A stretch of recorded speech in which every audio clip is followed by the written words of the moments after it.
We are now halfway through our summer programme of virtual events and are extremely grateful for the help and generosity of a number of parents, colleagues and alumni whom, without their help, none of this would have been possible. I wanted to say a big thank you to all of you for joining us this evening. Your generous donations at registration for this event have helped to raise £300 this evening for our bursaries appeal, which is a key part of our Inspiring Minds campaign. So thank you all so much for your continued support. This year saw a significant growth actually in the numbers applying for bursaries throughout the school, and we are delighted that again our appeal will be able to fund 5 new bursaries from September. So on to a few house rules for this evening. We are going to put everyone on mute, which I've done, so you can all hear the presentation clearly. After the talk, there will be a Q&A, so please can I ask you all to type your questions into the chat facility and send to all so that we're able to moderate and avoid any duplication of questions. At this point in the evening, you will also be able to unmute yourself and Gay will answer as many questions as time allows. So turning to this evening's programme, we are delighted to welcome former parent, writer, journalist and broadcaster Gay Search, who most of you will know from her success in many gardening programmes for the BBC or one of the numerous gardening books that she has written.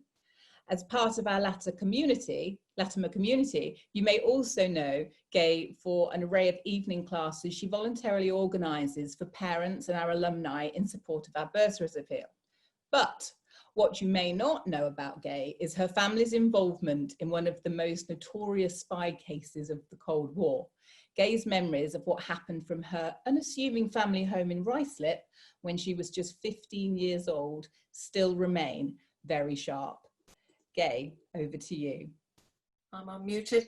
Yes, thank you very much. Tony, can we now share your screen, please? And we will get underway. Right.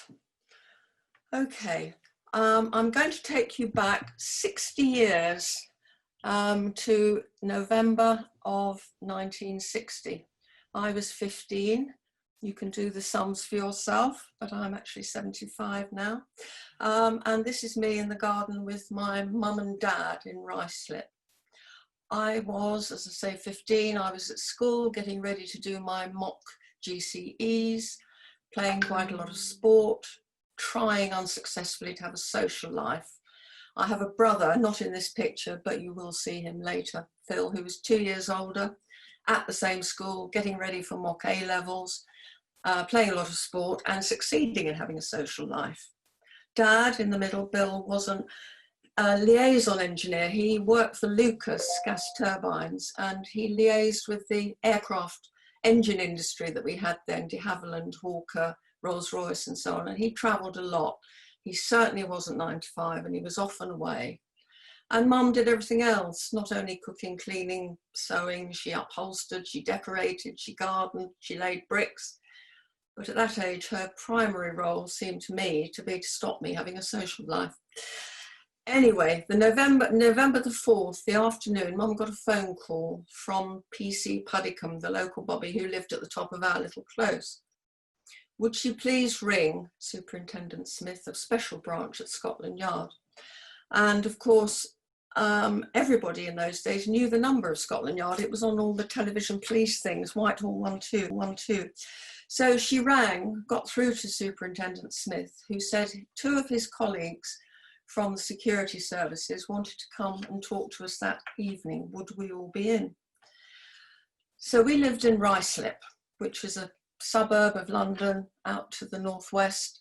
Down the A40, turn right at the Polish War Memorial and you're there. It was very close to RAF Northolt, and when I was a small child, Northolt Aerodrome was London's main airport. And there was also a big American air base, South Ruislip Air Base as well. Anyway, that evening, the men arrived.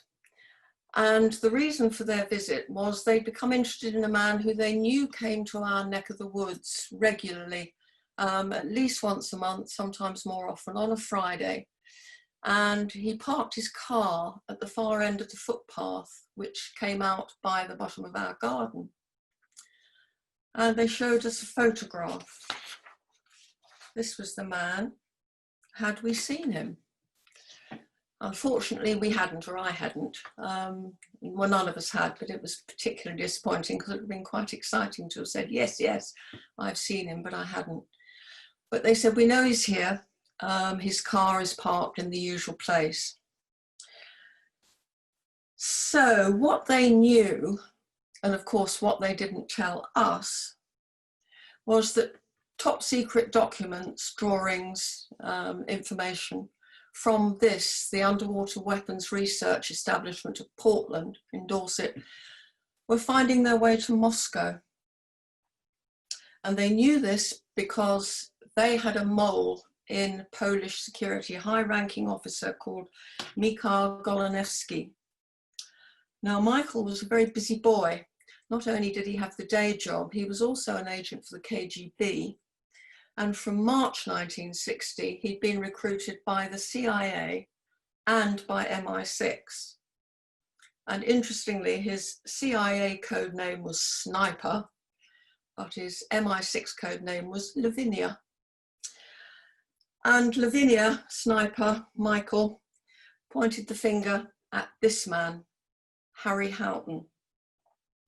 Now, Harry had been a naval attaché at the British Embassy in Warsaw in the early 50s and had got into a bit of bother, black marketeering, that sort of stuff.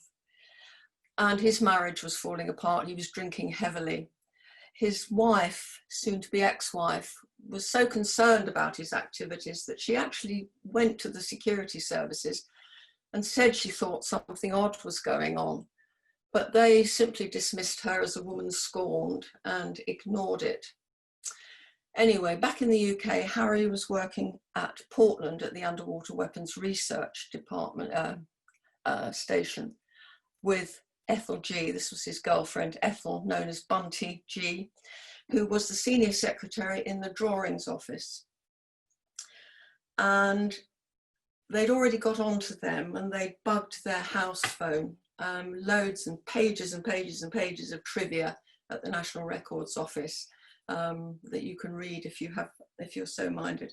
Their code names were Reverberate for Harry and Trellis for Ethel, which always made me laugh because I don't know if you listen to I'm Sorry I Haven't a Clue on the radio, but their fictional letter writer from North Wales is a Mrs. Trellis. Anyway, Harry was spending a lot of money, way above his income.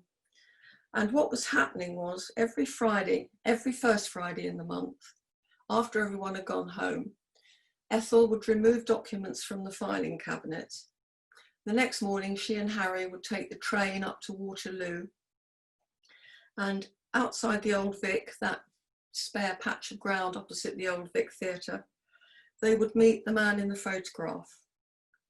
Now they knew, was a man called Gordon Lonsdale, a Canadian businessman who ran a business supplying slot machines, pinball machines, that sort of thing. And he lived the life of a playboy, really. He had a flat at the White House, which is a block of flats by Regent's Park, opposite Great Portland Street Station, and lots of girlfriends, lots of parties. And he drove an American car like this. It was a Studebaker, a bit flash possibly, but suited the image.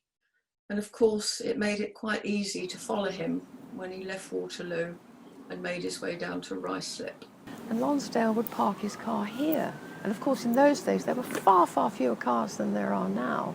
And this was a perfect location. Cul-de-sacs, so no through traffic. And then he would set off on foot up this alleyway. And that created real problems for the agents following him. This alley isn't very long. He wasn't arriving in Ruislip at night, and this wasn't lit. That meant the agents couldn't follow him too closely, because if they did, he might spot them and his suspicions would be aroused. So by the time they did get through the alleyway here, Lonsdale had disappeared. So where did he go? Did he go into one of these houses? Or maybe did he double back through what was then a very thick hedge at the bottom of these gardens? Or did he dive back through what was then a thick hedge here too, into this block of flats, Ruislip Court? The only way to be sure of finding where he went was to station agents this end of the alleyway. But of course, in those days, there were far, far fewer cars than there are now. So a strange car or van parked in this street for any length of time would immediately arouse suspicion. The only solution was to plant agents in our house over there. So that first Sunday morning, there were 2 male agents upstairs in my tiny little cold box room in the bedroom, and Mum had taken them up some coffee earlier. And she was standing at the sink here when one of the chaps came down with the 2 coffee cups and put them down on the draining board. So they were both standing, just looking out of the window, chatting. And suddenly they saw the Kroger's front door open, and the man in the photograph come walking briskly out. He cast a quick look up the road over his shoulder and then disappeared into the footpath. And that's when it all began. So that night, a man called Jim Scarden from MI5 rang my dad, and these are his contemporaneous notes. So he phoned the searches were redacted there on the evening of the 6th and reaffirmed what I'd said earlier about the need for the utmost discretion in this matter and to enjoin his wife to maintain a similar silence. I have no worries that the searches will be indiscreet. I think it is very likely that their teenage children, a boy and a girl, both at grammar school, will be sufficiently under control also to avoid any sort of public indiscretion. Well, thank God we weren't at a comprehensive or a secondary modern, because we clearly have been shouting it from the rooftops. Peter and Helen Kroger, they lived over the road in number 45. They'd moved in 1954. Peter was a dealer in rare books, and initially he had a little shop in the Strand and used to go up to town every day, but fairly soon he moved his business to home because way ahead of his time. Most of it was done by post, sending books out all over the world. He was quiet, he was bookish, bit of an intellectual, he was thought to be locally. Helen could not have been more different. She was noisy, she was brash, she was loud, she wore trousers, which women just didn't then. And she was always boasting about her childhood on the farm and how she could climb the trees better than the boys. And she could whistle, you know, that 2-fingered whistle. She could whistle the length of the road. You could hear her. And she was always popping in and out of our house, often only for a few minutes. Could she borrow some instant coffee? She'd have a coffee or a drop of milk or whatever. She was all over the place. In fact, my dad called her Dizzy Lizzie. And she used to give my mum very, very soft porn American novels. I don't know if you remember a book called Peyton Place, which was incredibly tame, but was thought to be very racy at the time. And I knew this because my mum hid them from me in her wardrobe at the back under her winter jumpers. And I thought Helen was terrific. She's just the sort of adult you needed in your life, and especially in grey old, dull old Ruislip. And she was a good friend to me in the sense that she once caught me on the back of a motorbike I was forbidden to be on. And she didn't wrap me up to my parents, but she did tell me it was not a good idea and I shouldn't do it again. She also had a hobby. She was a very keen photographer. And my mum on a Friday used to go and do the shopping and then meet a group of girlfriends for lunch. And then they'd all come back to the house, and in the summer they'd sit in the garden and chat, so on. And Helen, hearing the voices, would lean over the wall, it was quite a low wall, say, oh, I'll just get my camera, I've got a few shots to use up. And she'd bring this camera over, very fancy. I think it was a Leica, I'm not sure, but it was certainly not a box Brownie. And she'd also converted the bathroom into a darkroom, so she was quite keen on this hobby. But it was such a joke because either we never saw the photographs, or when we did, they were absolutely terrible. This is a Helen photograph of my brother, Phil, and 1/8 of my dad. And you can see there our front door, our side gate, and the bungalow in the background. Back to MI5 and Jim Scarden. He had quite a reputation at the time because he had successfully interrogated Klaus Fuchs, the British atomic spy working at Los Alamos, who'd leaked some, but not all the information to the Soviet Union. And he'd also interrogated Kim Philby 3 times, but obviously without the same sort of success there. And what he said to my parents was they wanted to station agents in our house through the week, Monday to Friday. I'm sure Mum would have said, but Helen's, you know, in and out all the time. I mean, you know, what am I meant to do? And I'm sure the response was tough. I think she may even have said, why not ask them? And I think two things, well, certainly one thing, Dad worked, as I said, in the aircraft industry and had already signed the Official Secrets Act. So it was very easy, he didn't then have to be vetted.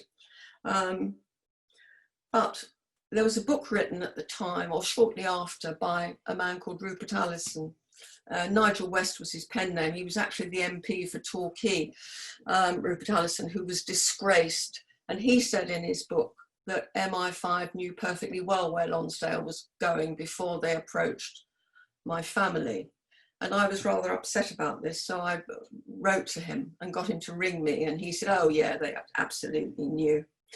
But then, in a court case completely unconnected to this, a judge said of him, he ranks as one of the most dishonest witnesses I have ever seen. So I think there's a big question mark over that. And I also think the reaction of Scarden to Mum seeing Lonsdale that first morning indicates that it was a bit of a shock to them too. So the plan was that there would be women agents who would come, 1, 2 sometimes. They would use the route at the top of the picture here, West End Road, and down the footpath at the top of Courtfield Gardens, so they could come in through the front door and not necessarily be seen from the Kroger's bungalow. And you can see here his route and the positioning of the bungalow. So only neighbours on one side, nobody behind, huge sports field. It's a perfect location. Phil and I were sworn to secrecy. We were told we were not to tell anybody, not to mention it to anybody, that we had people in the house. And I have to just confirm at this point, we didn't know who they were watching. I could not have coped with that, and Phil and I did not know. We just were told these people were there, they were looking for this guy, and we must not mention it to a soul. And I'm very impressed with myself, age 15, that I didn't tell anybody. The closest I got was soon after they arrived, they put a telephone extension in my little bedroom, which was on the side of the house, overlooking the front of the bungalow, which is where the agents were meant to be. And I rang my friend Sarah Horgan one night and said, you'll never guess where I'm talking to you from, because in those days we just didn't have telephone extensions. And then I chickened out and changed the subject, but I didn't tell anyone. And they were only there in the hours of daylight. So for most of November, December, they'd gone by the time I got home from school. And if I was off for a day or once the Christmas holidays started, then you just got used to them being there. It was no big deal. Phil and I did talk about it. We knew they weren't police exactly. So we said, well, drugs or spies, both of which seemed utterly ludicrous in boring old Ruislip. But I remember one day my brother, who was a mischievous lad, started doing a joke Russian dance around the kitchen, and my mother went absolutely bonkers. Now we know why. But for Mum, of course, it was a very, very different story. It was incredibly stressful. She had to go on with Helen popping in most days, knowing that there was an agent or two in the bathroom. Our bathroom was downstairs, hiding and pretending that everything was normal. And the agents were meant to be upstairs, but of course, in those days, hardly anyone had central heating. We certainly didn't, and it was freezing cold. So Mum said to the women, look, come and sit in the kitchen with me. There's a side window, you can see perfectly well out of the window, net curtains, so you can't be seen. And so that's what they did. They'd sort of stand back from the window watching and chatting to Mum. And one day, one of them, a woman called Joyce, I remember, was chatting away sort of over to Mum and didn't see Helen leave the bungalow. The first they knew she was on her way was when they heard the back gate rattle. So Joyce, in a panic, dived out of the kitchen and into the bathroom. And it was only as Helen walked through the back door into the kitchen that Mum spotted Joyce's handbag on the floor by the chair. And talk about think on your feet. She picked it up and slung it into a cupboard and said, oh God, that daughter of mine, she never puts anything away. But it was very stressful and she was getting jumpy. And this was reported back to the senior people at MI5. And she and Dad were taken out to lunch at a very posh roadhouse in Gerrard's Cross called The Bull with Jim Scarden and with a man I now believe to be Roger Hollis, the head of MI5. And I think that because, I don't know if you remember, when Roger Hollis died, there was a lot of speculation as to whether he'd been the fifth man or the sixth man or whatever. And his photograph was in the paper. And my dad said that was the man who was at lunch. Anyway, they said to my parents that they were 99% sure that the Krogers were involved in this Soviet spy ring, that it was vitally important that they carried on with the surveillance because, as you saw on that map a few minutes ago, the location was perfect. And they thought there was a very good chance that it was a transmitting station, not only for the Portland spy ring, but for other agents as well. So they wanted to hang on as long as they dared, just in case they could catch more. So basically, they said to Mum, you know, sorry, but you'll just have to suck it up. So Christmas came and went. They didn't come over Christmas or Boxing Day and into the new year. And on the 7th of January, Mum got a phone call in the morning to say, we think the Krogers are getting a bit edgy. We're going to pick them all up today. Houghton and G are on their way to the Old Vic. We're going to arrest them and Lonsdale outside the Old Vic. And then we'll drive down to Ruislip, arriving more or less at the time that the Krogers would have been expecting Lonsdale to arrive. In fact, the Krogers weren't getting jumpy. What actually happened was that Michael Golinevsky, Lavinia sniper, was getting very edgy, and he said, you've got to get me out today. You've got to extract me today because I think I'm going to get picked up. And they knew that the moment the KGB realized he'd gone, they would close down every single operation he'd been involved with. And that could mean they'd lose not only the Lonsdale, but they could lose the Krogers. So they were going to arrest everybody that day. In fact, Golinevsky went to New York and he spent the latter years of his life telling everybody that he was in fact the Tsarevich and that he had survived the massacre of the Russian royal family at Ekaterinburg. So yeah, interesting. Anyway, on the day in question, Mum got a phone call mid-afternoon to say they had picked up Houghton, Lonsdale and G outside the Old Vic, and they were now on their way to Ruislip to arrest the Krogers. Mum was in the kitchen, I was in the sitting room. She didn't hear the door. Since the incident of the handbag gate, the back gate had been kept locked, so Helen always had to ring the doorbell. And so I answered the door and let her in. I said, oh, Mum's in the kitchen, go on through as per normal. So the first Mum knew she was even in the house was when she opened the kitchen door and walked in, with Mum knowing that within an hour they were going to be arrested and it would be the last conversation she'd ever have with her. And indeed that came to pass. Superintendent Smith and co arrived.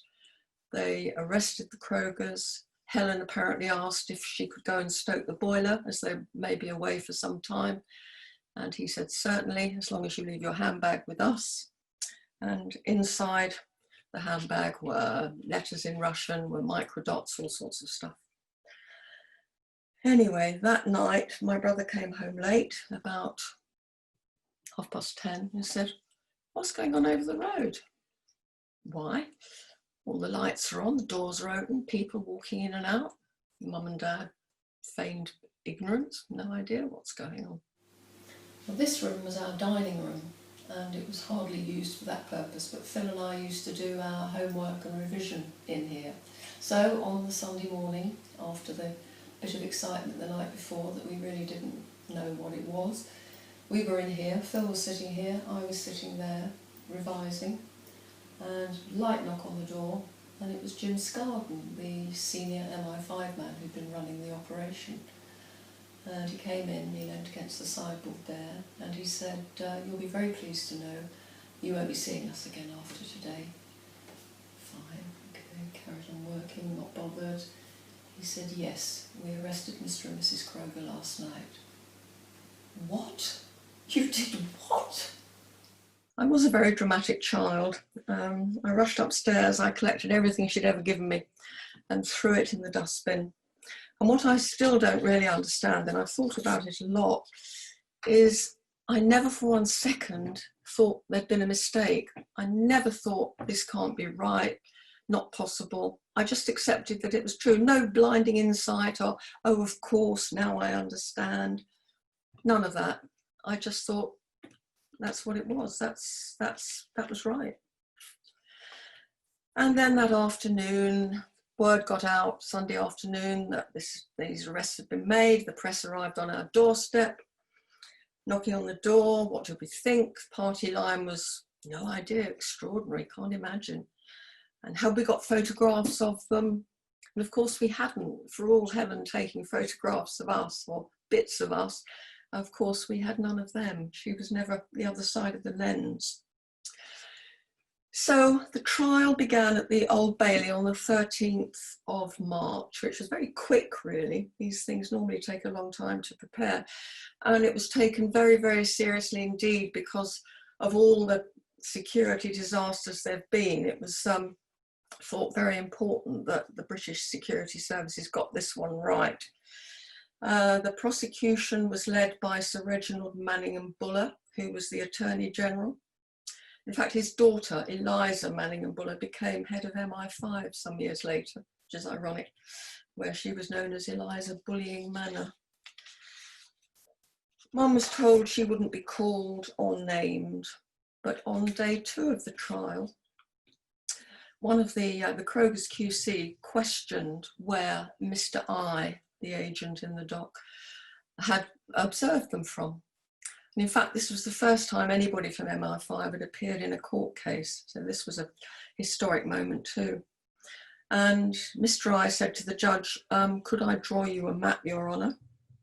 And he drew a little sketch and he handed it to the judge, Lord Parker. And he said, it is almost opposite number 45. So if the Krogers didn't twig then that it was from our house, at the end of that second day, the defence asked for Mrs. Ruth Search to be called.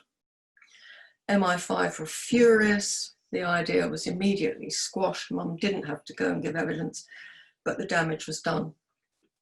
The Krogers did not go into the witness box, and Lonsdale made a statement saying it was all him. They were innocent dupes. He'd conned them and tricked them, and he was the only one to blame.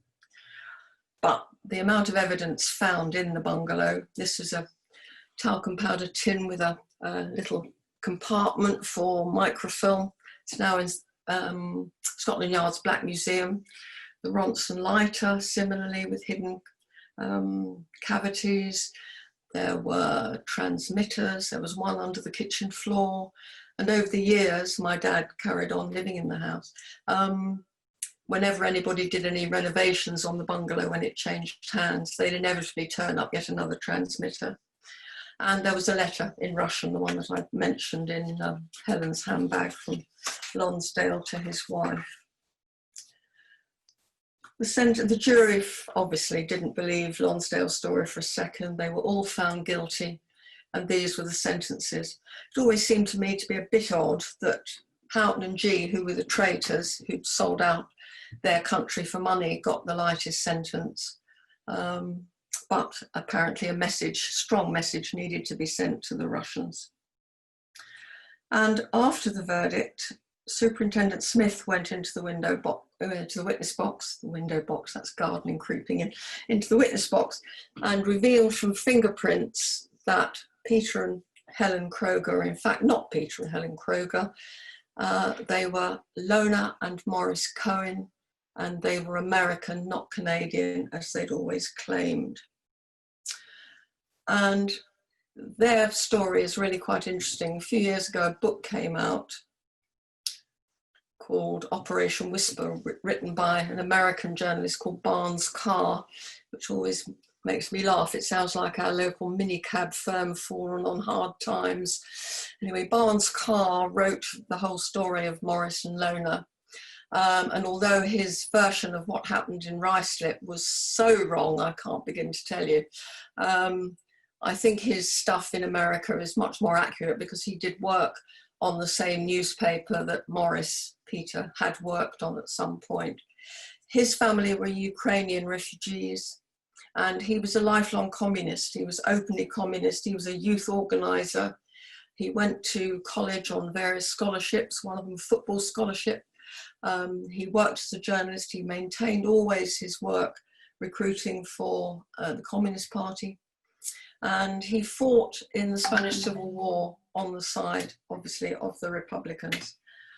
He was injured, apparently, within a couple of weeks of arriving and was treated in a communist hospital.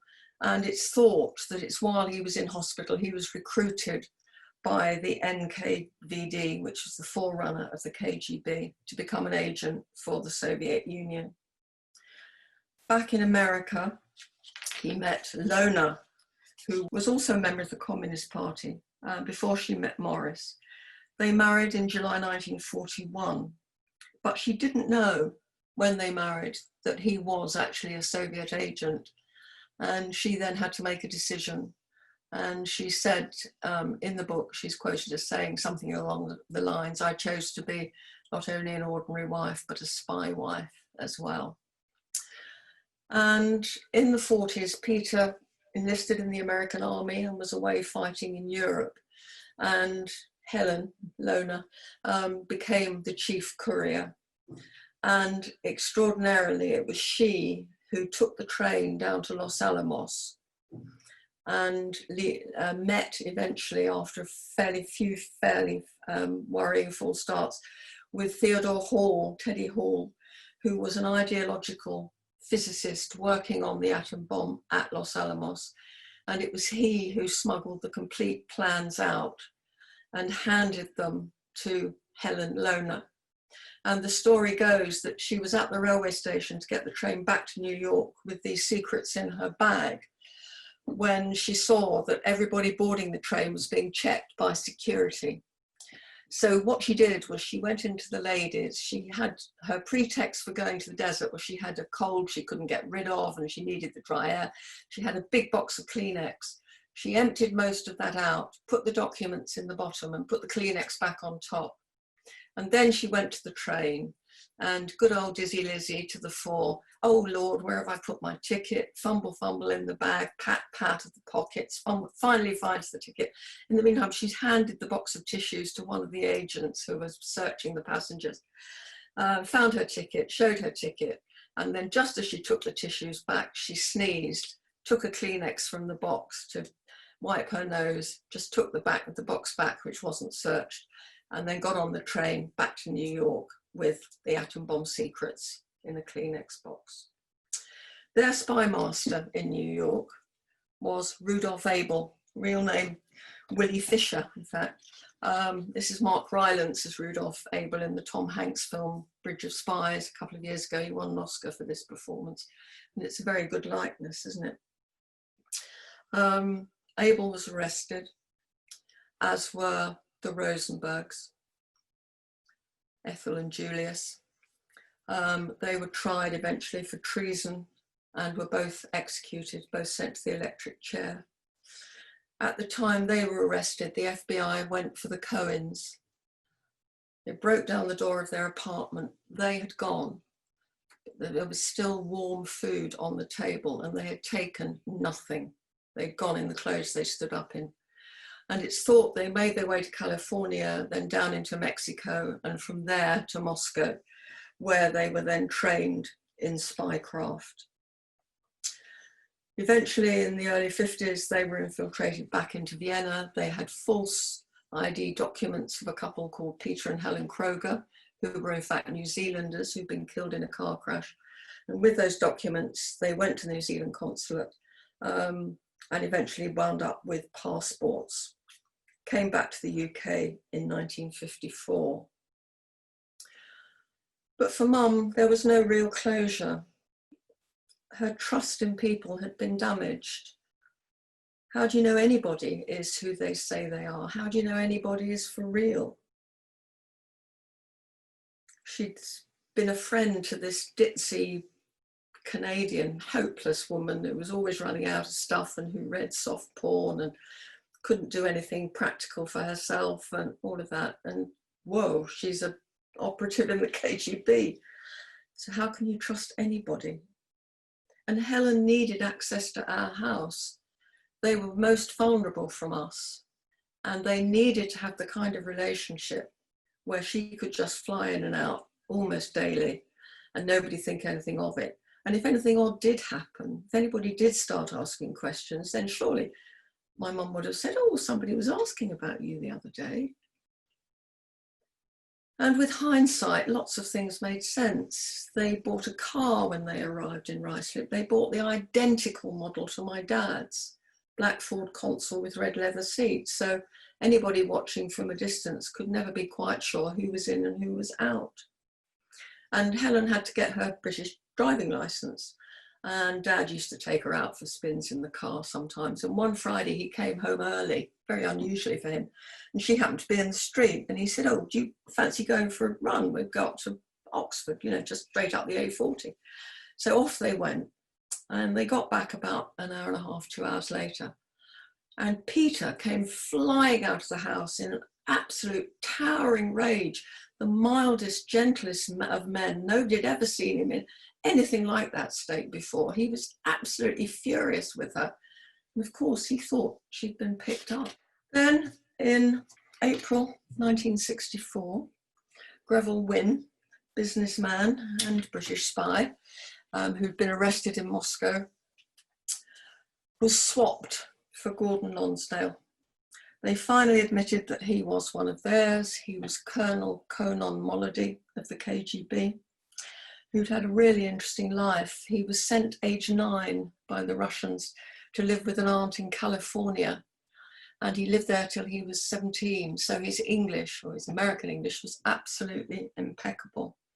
He went straight into the KGB, learned Chinese. Then he went to Canada in the 50s, where he became Gordon Lonsdale, and came to London in the early 50s to enroll at SOAS to study Chinese, although he was fluent in it, and to set up the slot machine business. He was fairly unhappy after the swap. He drank heavily, he was very critical of the state, and he died in October 1970 while picking mushrooms. His son, Trofim, believes he was murdered by the state, and although it seemed a bit far-fetched at the time in the light of what we know about the Russians and their capacity for killing people they don't like, doesn't seem so daft now. And then in 1969, there were rumours of a Kroger swap. I was by then working as a journalist, and I wrote a naive letter saying, would it be possible to go and visit my auntie Helen? I was curious. I got this letter back from the Home Office saying, basically, we know what you do, you're a journalist and you can't use what you get. And if she wants to see you, fine. And indeed, she did want to see me. So I went to Holloway Prison. And that was a very interesting visit. First thing was, we were in a room by ourselves. I think there was somebody at the door or outside the door, but it wasn't a visiting hall like you see now with lots of people at tables. It was just her and me. First surprise was she was wearing a dress. And she admitted some things and denied others. It was very bizarre. Yes, she wasn't Helen Kroger, she was Lona Cohen, but no, they weren't spying. And she was really looking forward to going home. Where's home, I say? She says, Poland, duh. Well, no, it wasn't. It was America. But of course, they weren't going back to America because the FBI would have been waiting. She asked about my brother. She asked about my dad. And there was a silence. And then she asked about my aunt, who was one of the Friday girls, and other members of that group. And we chatted about various things. And then as I was leaving, I said, if you are going, is there anything I can bring for you? Anything you'd like to take with you? And she said, yes, I'd like some Mitchum cream. I don't know if you remember that. It was for getting rid of liver spots on your hands. And there'd always been a streak of vanity about her, even in the early Ruislip days. So indeed, I did buy some Mitchum cream and have it delivered to Holloway. But as I was leaving, she said, I will never forgive your mother for what she did. And I said, oh, come on. What else could she have done? And she said, She should have told me. So, October the 24th, 1969, there they are smiling on their way to get a BEA flight from Heathrow, and Helen clutching a teddy bear made at Parkhurst Jail by Peter's fellow inmates. And there they are getting on the plane. I wrote to Peter and got a letter back before he left Parkhurst, full of homespun philosophy, really. As a journalist, I was trying to see whether they'd be willing to talk when they got back to the East. But anyway, that was my letter from Peter. And there they are, the famous newspaper shot, first class British, BEA, British European Airways, flying back to East Germany, as it was then. And Mum was very pleased. She'd been really sad about the fact that they were separated. They'd given their lives to do what they believed in. They only had each other. They had no kids, they had no family. And for the first 6-7 years of their sentence, they weren't allowed even to visit each other. So she said she never went to sleep at night without thinking about them, feeling sad about them. So she was very pleased that they were back. And it's one of those stories that you assume you've bored everybody you know with. But while this was going on, I was at dinner with some friends, and one of them, a man called Cedric Messina, was the producer of the BBC's Play of the Month. And I said something about the Krogers, blah, blah, you know that. And they say, no, what? So I tell the story. And the next morning, he rang playwright Hugh Whitemore, who I had met, but was a great friend of Cedric, and said, boy, have I got a story for you. And I spent a couple of days with Hugh telling him the story as I remembered it from my point of view and from what my mum had told me and from the notes she'd made and so on. And he wrote a play called Act of Betrayal. He didn't want to talk to Mum because he wanted to create his own character. It wasn't a drama doc, it was a drama. He wanted to create his own character and see how she would react in the circumstances that she was faced with. But Mum was really pleased that the story was going to be told because she felt she couldn't tell the story herself. And she'd never had any official recognition for what she'd done. The women who she looked after, the agents who were in the house for 2 months, gave her a set of fish knives and forks for having fed them and looked after them so well. But officially nothing, not even a letter of thanks. So she was very pleased that it was happening.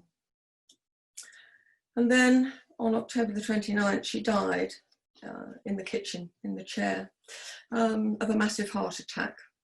She had been a smoker all her life, but I can't help thinking the stress at that time really took its toll. The play was screened in January 71, and some years later, Hugh rang me one day. He said, you know, there's so much more in that I really want to have another go at it. I'm going to rewrite it for the stage. And he did, called Pack of Lies, with Judi Dench playing Barbara Jackson and her real-life husband, Michael Williams, playing Bob. And it ran for 2 years in the West End. Judy won an award for it, with lots of foreign productions. We saw it on Broadway. We even saw it in Paris, where Barbara comes home from the suburban shops with her bags of shopping, dressed in a tweed Chanel suit, as of course one did in Ruislip. And then 2 years ago, the play was revived at the Menier Chocolate Factory, and there's Judi Dench in the middle with her real-life daughter Finty Williams, who played Barbara, the part that her mum had created. And next to her is her husband Bob, and that is actually a very nice man called Chris Larkin, who is Maggie Smith's other son, the one that isn't Toby Stevens, that's Maggie's other son. So acting royalty. It was very moving, actually. I found it very moving the second time. I thought Finty was brilliant. But the play summed it up for me very well. There's a scene where Stuart, who's the MI5 man, after the arrest says to her, well, I'm quite sure her affection for you is perfectly genuine. There's no reason to doubt that. And Barbara says angrily, no reason? What do you mean, no reason? There's every reason to doubt everything she's ever said or done. And I think that really summed it up very well. And then in the 1980s, I was approached by a production company that were making a British-Soviet co-production called Strange Neighbours. And the idea was that they would film me and someone else who'd known the Krogers in England, and then take that footage back to Moscow and show it to the Krogers and get them to comment. We used to go to visit the family because we knew that she was lonesome. She didn't have very many friends, and they were very economical. So many times I used to bring a little present over from my heart, because everybody on the street liked me. All the children used to come, and I used to have candy in the car, and I'd give them a piece of candy to all the children. They all loved me. But why Gay says I was loud and boisterous, I was never loud and boisterous. I was gay, but I never was boisterous. But she recalls me in this sense because everybody there was so meek. I was protecting them. I felt that I was protecting them, that there shouldn't be another war, because so many of my friends suffered during the war. Either they lost their fathers, their sisters, or children. And I used to think I was protecting them, because if both sides were equal, America and the Soviet Union, there'll never be another war. So I was really protecting them. I never felt that I was an enemy of them. I figured I was protecting them, and they were not conscious of it. I couldn't tell them that I was protecting them, but that's what I was doing. That's the way I felt. In the 5 days before the police came, certain things had happened. For example, there was a police van which was camouflaged like the post office van in front of our house. And we felt very peculiar. So we thought, since Ben was coming on Saturday, we would raise the question with Ben. We felt it would be wrong for us to run away. We felt we must discuss this with Ben and see what will happen Saturday. It's extraordinary, isn't it, that a professional like him really thought that having had them under secret surveillance for 2.5 months, with them not having a clue, that when it was getting to the sort of sharp end, they would actually park a van right outside their house. And I just find that bizarre. But the idea that he could ever have passed himself off as a Canadian, even after all those years in Russia, that's pure Brooklyn, isn't it? The post office van. The director of the film told me through the interpreter that when the Krogers / Cohens had gone back to Moscow, which they had very quickly after they'd been swapped for Gerald Brooke, they were offered the whole hero of the Republic status thing and had turned it down because they said that's not what they were about. But there they are. They were heroes in Russia, although they didn't want the trappings. There they are on postage stamps. And they died in the 90s. Helen died first and Peter died not long afterwards. And I can't imagine really how sad and lonely their last few years were. This was at the time of Glasnost, perestroika, and everything they'd given their lives for, they devoted their lives to, given up everything for, they just saw crumbling. And just so sad, both ill and alone at the end of their lives. Now, the writer, E.M. Forster, wrote, "If I had to choose between betraying my country and betraying my friend, I hope I should have the guts to betray my country." Well, up to a point, Lord Copper. What if that friend is a total fabrication? What if nothing about her is real? Not her name, not her background, not her nationality, not her birthday, not her childhood. None of it was true. It was a whole pack of lies, to coin a phrase. What then? And in that same situation, ask yourself the question, what do you think you would have done? Thank you very much. Okay, it's Walter here. Can you hear me? Hello, Walter. I just wonder the fact that you were so obedient and you didn't tell anybody, and more odd to me is that you weren't more inquisitive and demanding what they were doing. Do you think that was your personality or just the culture of the day that you did what you were told, and if people in authority told you don't ask questions, you didn't? I think yes, I was incredibly biddable, but also that was the culture of the time. I mean, why didn't my parents just say, get lost? You know, you didn't. Somebody in authority told you to do something. And I think it's interesting because I gave this talk to some students at Latimer who are studying the Cold War. And I don't think people, even now, although it's chilling up again, understand how frightened we all were of the Russians in the 50s and 60s. Cold War was a very real thing.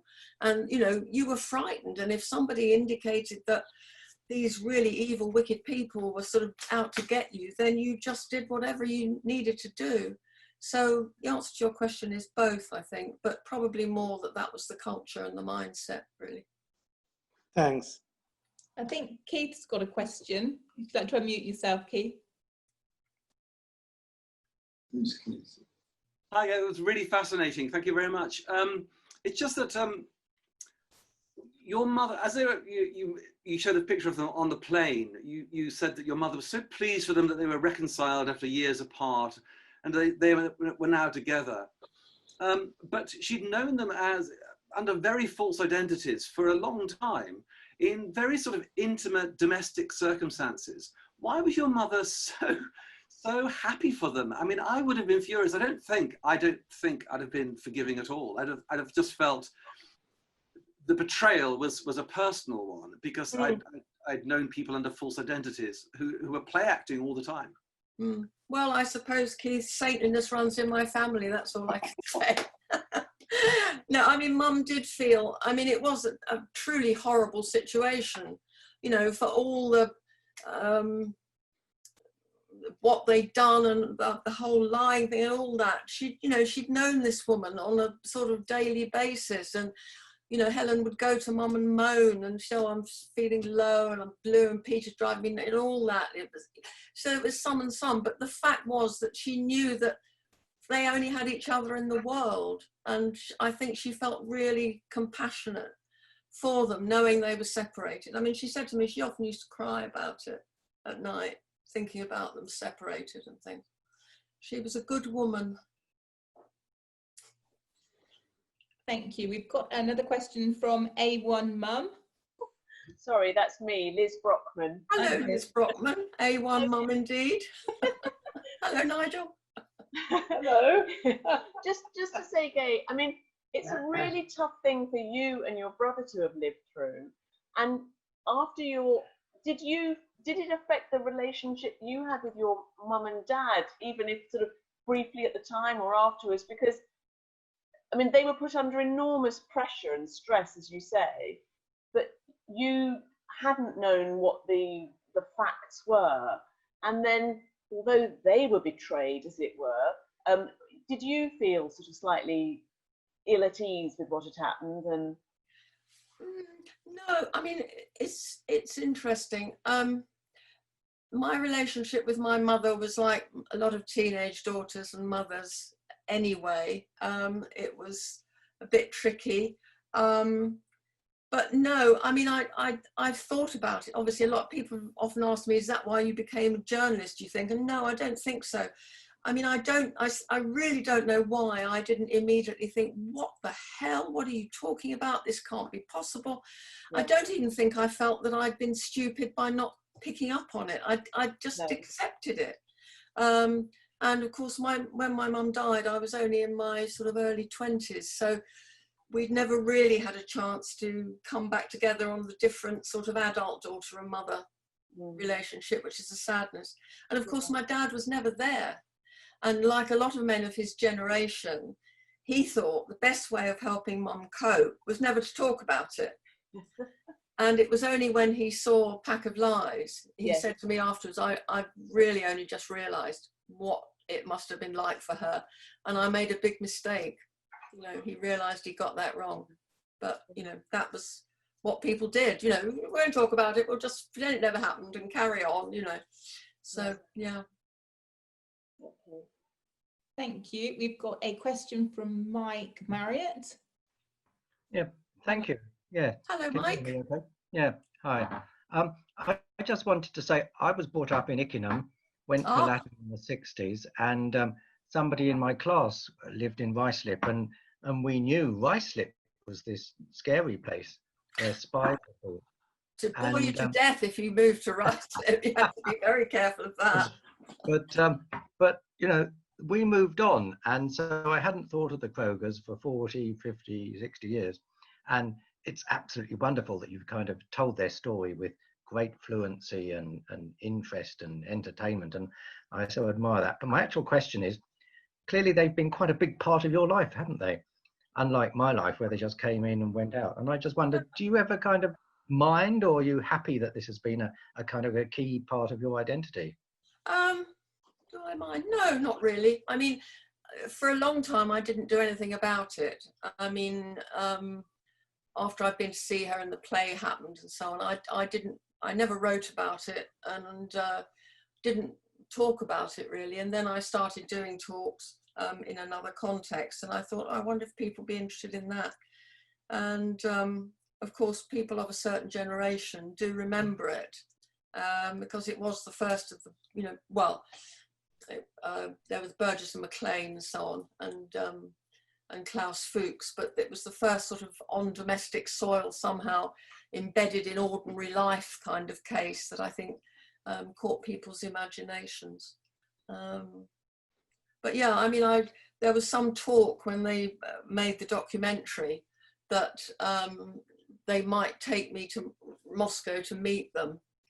And I would have been really up for that. But in the end, I think they thought that was probably not a desperately good idea, given how vindictive our Russian cousins can be sometimes. So I didn't. But yeah, I just thought it was so interesting to see them in the, you know, the latter 3 or 4 years of their lives, having seen everything turn to dust. I mean, I think it's very sad, very sad. Thank you, Gay. I think we have one final question from Lucy. If you'd like to unmute yourself, Lucy. Where's Lucy? See if I can see her. Where's Lucy? Lucy Shoon down there. Oh, there we are. Hi, sorry, I was cooking supper. I was hoping you'd read it out. Sorry, Lucy. No, I haven't got my reading specs on. You'll have to read it out. Sorry. No problem, Lucy. I'll read it out.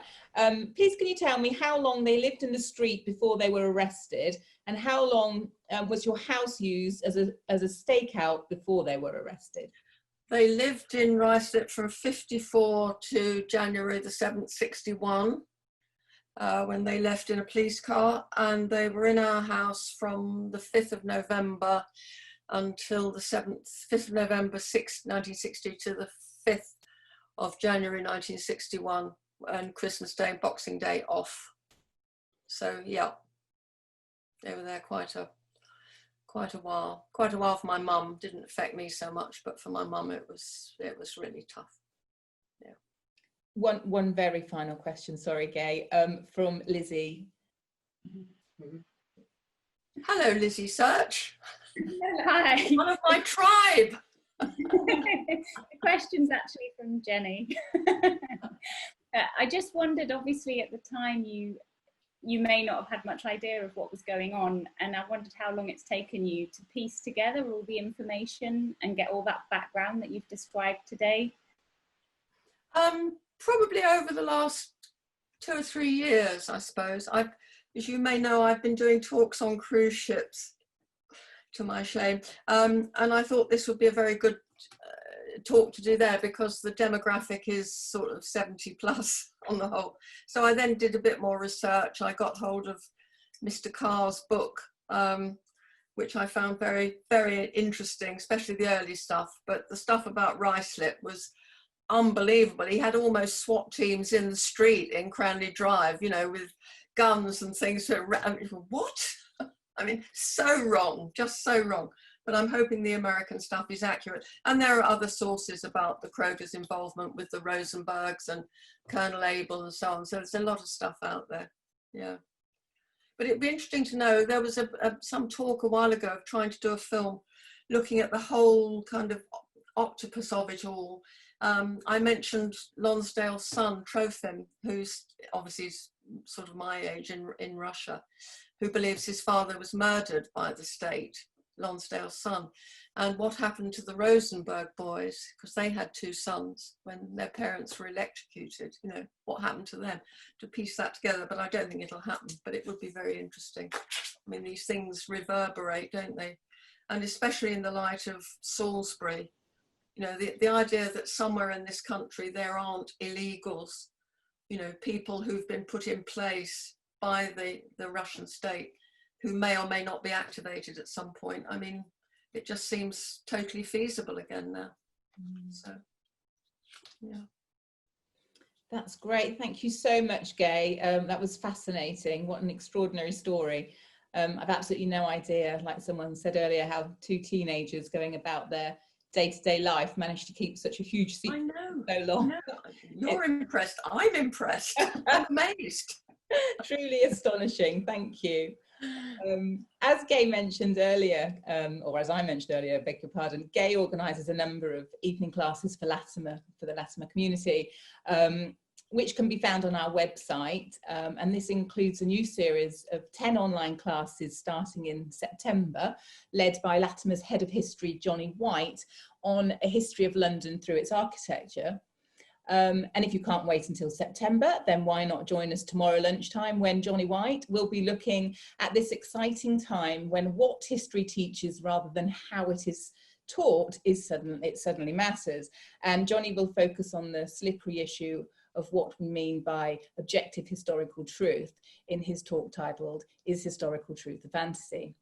If you would like to find out more about Johnny's evening course or register to join his event tomorrow, then please copy the links from the chat facility now. You'll also find a link to our donations page, our forthcoming events, and also a link to our brand new event video library, where you can now enjoy recordings from all of our virtual speaking summer events program at your leisure.